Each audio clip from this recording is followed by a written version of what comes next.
जय हिंद। नमस्कार साथियों, आप सभी लोगों का फिर से स्वागत है आज के इस नए क्लास में। साथियों, आज के इस क्लास में हम सभी लोग जो है पढ़ने वाले हैं बीएसएससी कार्यालय परिचारी भर्ती 2026 के एग्जाम के लिए मोस्ट इम्पोर्टेंट प्रीवियस ईयर के क्वेश्चन को, जो कि साथियों आपके बीएसएससी कार्यालय परिचारी भर्ती 2026 के एग्जाम के लिए जो है काफी ही इम्पोर्टेंट है। तो आप इस क्लास को बिल्कुल अच्छी तरीके से लास्ट तक देखिएगा और इस क्लास में दिए जाने वाले इन सभी प्रश्नों को आप अच्छे से जरूर याद कर लीजिएगा, जिससे कि आप जो है अपने एग्जाम में सभी क्वेश्चन को आसानी तरीके से बना पाएंगे। तो चलिए साथियों, क्लास को स्टार्ट करते हैं। उनसे पहले यदि आप इस चैनल पे पहली बार जुड़े हैं तो आप जो है इस चैनल को सब्सक्राइब कर लीजिए और सब्सक्राइब करके आप ऑल नोटिफिकेशन को ऑल पे दबा के जुड़ जाइए, जिससे कि जब भी कोई नई क्लास हो सबसे पहले क्लास का नोटिफिकेशन जो है आपके पास पहुंच सके। तो आप इस चैनल को सब्सक्राइब कर लीजिए, साथ ही साथ आप जो है इस क्लास को भी साथियों लाइक जरूर कर लीजिएगा। तो चलिए साथियों, क्लास को स्टार्ट करते हैं और देखिएगा साथियों क्वेश्चन क्या है। साथियों यहाँ पे क्वेश्चन आपका दिया गया है और क्वेश्चन क्या है कि भारतीय संविधान को बनाने में साथियों कितना समय लगा था। चलिए बताएंगे साथियों। साथियों ये सभी क्वेश्चन काफी इंपोर्टेंट और सिलेक्टेड क्वेश्चन है, जो कि साथियों आपके एग्जाम में 100% जो साथियों पूछे जाएंगे। तो आप अच्छे से इन सभी प्रश्नों को साथियों याद कर लीजिएगा और बताएंगे साथियों कि भारतीय संविधान को बनाने में कितना समय लगा था। तो याद रखेंगे साथियों, भारतीय संविधान को बनाने में 2 साल 11 माह 18 दिन लगे हुए हैं। ऑप्शन यहाँ पे भी इस क्वेश्चन का सही जवाब होगा, याद रखेंगे। चलिए अगला प्रश्न देखिएगा साथियों, यहाँ पे प्रश्न दिया गया है और प्रश्न क्या दिया गया साथियों आप सभी लोगों का कि बिहार में भीम बांध वन्य जीव अभयारण्य किस जिले में है। चलिए बताइए साथियों कि बिहार में भीम बांध वन्य जीव अभयारण्य किस जिले में है। तो याद रखिएगा साथियों, यह हो जाएंगे आपके मुंगेर जिला में। ऑप्शन ए यहाँ पे इस क्वेश्चन का सही जवाब होगा, मुंगेर जिला में होगा। चलिए अगला प्रश्न देखिएगा साथियों, क्वेश्चन दिया गया है और क्वेश्चन क्या है कि नमक कानून तोड़ने का जो आंदोलन है ये किस वर्ष हुआ था। चलिए बताएंगे साथियों। ये सभी क्वेश्चन साथियों काफी इंपोर्टेंट और वीवीआई सेलेक्टेड क्वेश्चन है, जो कि साथियों आपके एग्जाम में 100% पूछे जाएंगे। आप अच्छे से इन सभी प्रश्नों को याद कर लीजिएगा। और साथियों थोड़ा मेरे गला में आपको जो है आवाज भी आपको चेंज लग रहा होगा, इस पे आप लोग ध्यान न देकर अपने क्वेश्चन पे ध्यान दीजिएगा। चलिए बताएंगे कि नमक कानून तोड़ने का जो आंदोलन है ये किस वर्ष हुआ था। तो याद रखेंगे साथियों, ये हुए थे आपके 1930 में। ऑप्शन सी यहाँ पे सही जवाब होगा, याद रखेंगे। चलिए अगला प्रश्न देखिएगा, क्वेश्चन दिया गया है आपका और क्वेश्चन क्या है आपका कि राज्यसभा के अधिकतम सदस्यों की संख्या जो साथियों कितनी हो सकती है। चलिए बताइएगा साथियों कि राज्यसभा के अधिकतम सदस्यों की संख्या कितनी हो सकती है। तो साथियों याद रखिएगा इनकी संख्या 250 हो सकती है। ऑप्शन सी सही जवाब है, 250 हो सकती है। चलिए अगला प्रश्न देखिएगा।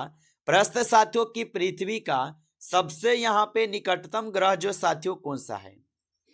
चलिए बताइए साथियों कि पृथ्वी का सबसे निकटतम ग्रह जो है कौन सा है। बताइए कि पृथ्वी का सबसे निकटतम ग्रह कौन सा है। तो याद रखिएगा साथियों, यहाँ पे इस क्वेश्चन का सही जवाब जो है ऑप्शन यहाँ पे सी होगा साथियों, बुध होगा। ऑप्शन सी कीजिएगा सही जवाब। चलिए अगला प्रश्न देखेंगे साथियों। प्रश्न दिया गया है और प्रश्न क्या है आप लोगों का कि बिहार का शेरशाह सूरी का मकबरा जो साथियों कहाँ स्थित है। चलिए बताएंगे साथियों कि बिहार के शेरशाह सूरी का जो मकबरा है साथियों ये कहाँ स्थित है। तो याद रखेंगे साथियों, ये स्थित हो जाएंगे आपके सासाराम में। ऑप्शन सी सही जवाब है, सासाराम में। अगला प्रश्न साथियों यहाँ पे भारतीय संविधान का संरक्षक जो है साथियों कौन है। चलिए बताएंगे साथियों कि भारतीय संविधान का संरक्षक कौन है। तो याद रखेंगे साथियों यहाँ पे हो जाएंगे सर्वोच्च न्यायालय। ऑप्शन सी इस क्वेश्चन का आंसर होगा। चलिए अगला प्रश्न देखिएगा साथियों। प्रश्न दिया गया आपका कि चोरी चोरा कांड किस आंदोलन से संबंधित है। चलिए बताएंगे साथियों कि चोरी चोरा कांड किस आंदोलन से संबंधित है। तो याद रखेंगे साथियों, ये आपके असहयोग आंदोलन से संबंधित है। ऑप्शन ए सही जवाब है। चलिए अगला प्रश्न देखेंगे साथियों। प्रश्न दिया गया कि मानव शरीर में सबसे बड़ी ग्रंथि जो है साथियों यहाँ पे कौन सी है। चलिए बताएंगे साथियों, मानव शरीर में सबसे बड़ी ग्रंथि कौन सी है। तो याद रखेंगे साथियों, यहाँ पे हो जाएंगे आप सभी लोगों का यकृत। ऑप्शन बी करेंगे सही जवाब, यकृत होगा। अगला प्रश्न साथियों, प्रश्न है कि बिहार की कौन सी नदी बिहार का साथियों शोक कहलाती है। चलिए बताएंगे साथियों कि बिहार की कौन सी नदी है जो कि बिहार का शोक कहलाती है। तो साथियों याद रखेंगे कोसी नदी है। ऑप्शन बी सही जवाब है। अगला प्रश्न साथियों, यहाँ पे प्रश्न है कि भारत के नियंत्रक एवं महालेखा परीक्षक की नियुक्ति जो है साथियों कौन करता है। तो साथियों भारत के नियंत्रक एवं महालेखा परीक्षक की जो नियुक्ति है साथियों, यह करते हैं आपके राष्ट्रपति। ऑप्शन बी कीजिएगा सही जवाब साथियों, राष्ट्रपति करते हैं। अगला प्रश्न देखेंगे साथियों, प्रश्न है आप सभी लोगों का, और प्रश्न क्या है साथियों कि लौह अयस्क का मुख्य अयस्क जो है साथियों कौन सा है। चलिए बताएंगे साथियों कि लौह अयस्क का मुख्य अयस्क कौन सा है। तो याद रखेंगे साथियों, यहाँ पे इस क्वेश्चन का सही जवाब ऑप्शन बी हो जाएगा साथियों, हेमेटाइटिस हो जाएंगे। ऑप्शन बी सही जवाब है। अगला प्रश्न देखेंगे साथियों, प्रश्न दिया गया आप सभी लोगों का, और प्रश्न क्या है कि पटना कलम किससे संबंधित है। तो पटना कलम जो साथियों किससे संबंधित होगा। तो याद रखिएगा साथियों, ये संबंधित हो जाएंगे चित्रकला से। ऑप्शन बी यहाँ पे सही जवाब है, चित्रकला से। अगला प्रश्न देखिए साथियों, प्रश्न यहाँ पे कि वर्नाक्यूलर प्रेस एक्ट जो है ये कब पारित हुआ था। चलिए बताएंगे साथियों। और साथियों आप अभी तक इस क्लास को लाइक नहीं किए हैं तो आप इस क्लास को साथियों लाइक कर लीजिए। नए जुड़े हैं चैनल पे तो आप इस चैनल को भी सब्सक्राइब करके ऑल नोटिफिकेशन को ऑल पे दबा के जुड़ जाइए, जिससे कि जब भी कोई नई क्लास हो सबसे पहले क्लास का नोटिफिकेशन आपके पास जो है पहुंच सके। तो आप इस चैनल को सब्सक्राइब कर लीजिए और बताइए कि वर्नाक्यूलर प्रेस एक्ट जो कब पारित हुआ। तो साथियों ये 1878 में पारित हुए थे। ऑप्शन बी सही जवाब है। चलिए अगला प्रश्न देखिएगा। प्रश्न दिया गया आप सभी लोगों का, और प्रश्न क्या है साथियों कि भारत में राष्ट्रपति शासन किस अनुच्छेद के तहत लगाया जाता है। तो साथियों भारत में जो राष्ट्रपति शासन है ये किस अनुच्छेद के तहत लगाया जाता है। तो याद रखेंगे साथियों ये लगाए जाते हैं अनुच्छेद 356 के तहत। ऑप्शन बी सही जवाब है। अगला प्रश्न देखेंगे साथियों, प्रश्न है कि धातु में विद्युत धारा किसके प्रभाव साथियों होती है। तो धातु में विद्युत धारा किसके प्रभाव से होती है। तो याद रखेंगे साथियों न्यूट्रॉन से। ऑप्शन यहां पे बी सही जवाब है, न्यूट्रॉन से होगा। अगला प्रश्न साथियों कि बिहार का मधुबनी चित्रकला किस जिले से प्रसिद्ध है। तो बिहार का जो मधुबनी चित्रकला है ये किस जिले से प्रसिद्ध होगा। तो साथियों ये आपके मधुबनी से ही होगा। ऑप्शन बी सही जवाब है। अगला प्रश्न देखेंगे साथियों, प्रश्न दिया गया है साइमन कमीशन जो है भारत कब आया था। चलिए बताइए साथियों कि साइमन कमीशन जो है भारत कब आया था। तो साथियों साइमन कमीशन 1928 में बोल सकते हैं। ऑप्शन यहाँ पे इस क्वेश्चन का साथियों सही जवाब जो है, ऑप्शन तो दिया नहीं गया है लेकिन साथियों याद रखेंगे 1928 में आते हैं। हालांकि इस ऑप्शन में नहीं है तो आप 27 भी कर सकते हैं, लेकिन 1928 में याद रखेंगे साथियों। चलिए अगला प्रश्न देखते हैं। अगला प्रश्न है कि भारतीय संसद का संयुक्त अधिवेशन साथियों कौन बुलाता है। तो भारतीय संसद का संयुक्त अधिवेशन कौन बुलाता है। तो याद रखेंगे साथियों यहाँ पे इस क्वेश्चन का सही जवाब जो है, ऑप्शन यहाँ पे साथियों आप सभी लोग का जो है क्या हो जाएंगे। तो याद रखेंगे साथियों ऑप्शन यहाँ पे बी हो जाएंगे, राष्ट्रपति।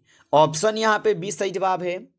अगला प्रश्न देखेंगे साथियों, पृथ्वी के वायुमंडल की सबसे निचली जो है साथियों परत कौन सी है।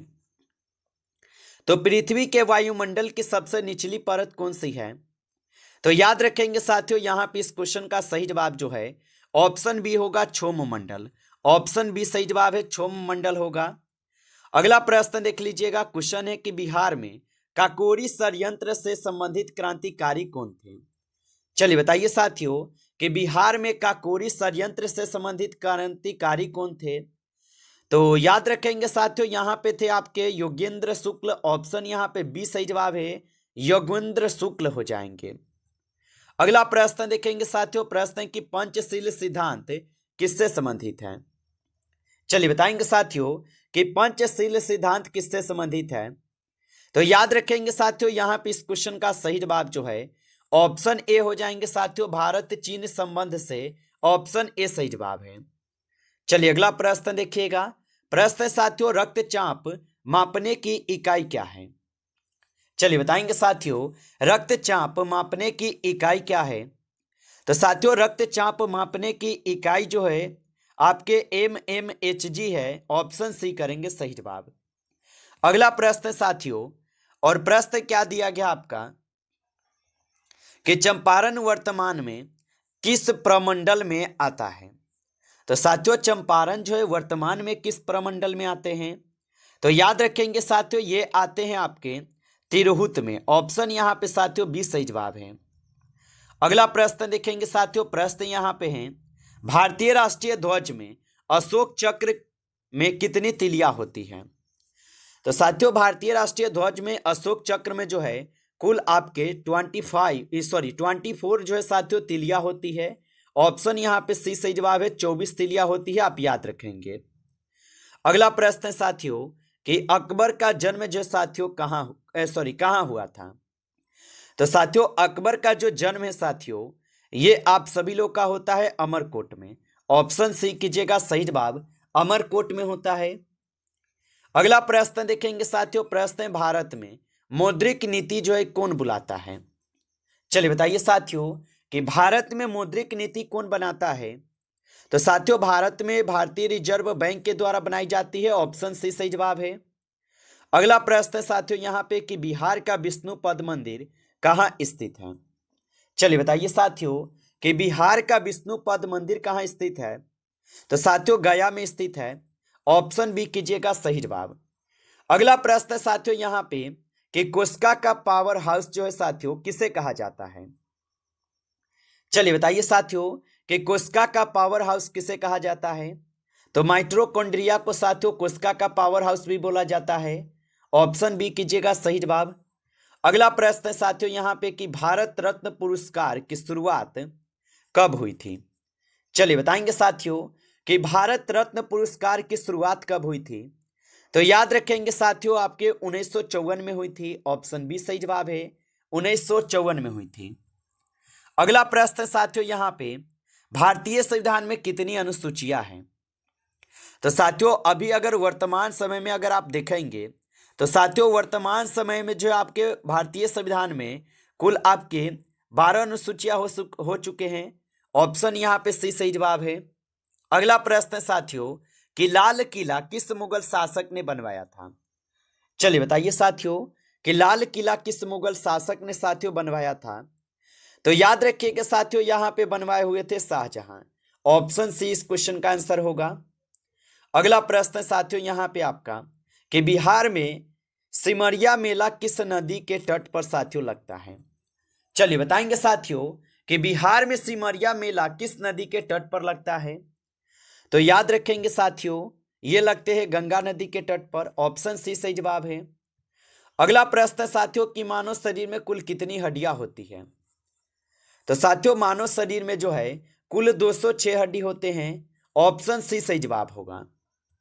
अगला प्रश्न साथियों यहाँ पे कि विश्व योग दिवस जो है साथियों कब मनाया जाता है? तो साथियों विश्व योग दिवस जो है 21 जून को मनाए जाते हैं। ऑप्शन यहाँ पे साथियों आप सभी लोग का जो है बी इस क्वेश्चन का सही जवाब है, 21 जून को मनाई जाती है। नमस्कार साथियों, इस क्लास में जो है आपके टॉप 35 क्वेश्चन थे जो कि साथियों आपके एग्जाम के लिए काफी इंपॉर्टेंट थे। साथियों यदि आपको क्लास अच्छा लगा हो तो आप इस क्लास को लाइक जरूर कर लीजिएगा। नए जुड़े हैं चैनल पे तो आप इस चैनल को सब्सक्राइब करके आप ऑल नोटिफिकेशन को ऑल पे दबा के जुड़ जाइए, जिससे कि जब भी कोई नई क्लास हो सबसे पहले क्लास का नोटिफिकेशन जो है आपके पास पहुंच सके। तो आप इस चैनल को सब्सक्राइब कर लीजिए। चलिए फिर मिलते हैं आपसे एक नेक्स्ट टॉपिक के साथ नेक्स्ट क्लास में, तब तक के लिए जय।